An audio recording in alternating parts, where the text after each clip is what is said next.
Weight loss అవ్వాలి అని అంటే ఎక్సర్సైజ్ ఒక్కటే సరిపోదు, ఆకలిని కూడా కంట్రోల్ చేయాలి. ఎందుకంటే ఆకలి తగ్గితే వెయిట్ ఆటోమేటిక్గా తగ్గుతుంది. సో ఆకలిని తగ్గించే 5 సింపుల్ ట్రిక్స్ ఏంటో ఇప్పుడు చూద్దాం. నెంబర్ 1, ఆకలి అనిపించగానే ఫస్ట్ ఒక గ్లాస్ వాటర్ తాగండి. చాలా సార్లు మనకి యాక్చువల్ హంగర్ కాదు, డీహైడ్రేషన్ హంగర్ లా అనిపిస్తుంది. వాటర్ తాగితే స్టమక్ ఫీలింగ్ వస్తుంది, ఆకలి కొంచెం తగ్గుతుంది. నెంబర్ 2, ప్రోటీన్ బ్రేక్ఫాస్ట్ లో ఎగ్స్, కర్డ్, దాల్, స్ప్రౌట్స్ లాంటివి ఇంక్లూడ్ చేయండి.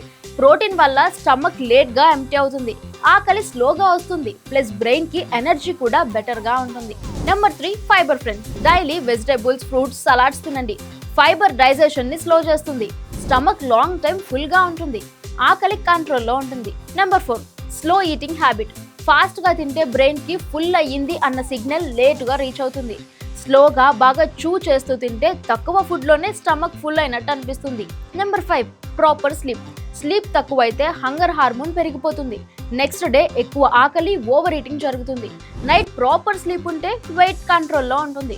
రిమెంబర్, వెయిట్ లాస్ అంటే స్టార్వింగ్ కాదు, స్మార్ట్ గా స్మాల్ స్టెప్స్ తో సక్సెస్ అవ్వడం. ఈ రీల్ ని వెయిట్ లాస్ ట్రై చేస్తున్న ఫ్రెండ్స్ అందరికీ తప్పకుండా షేర్ చేయండి.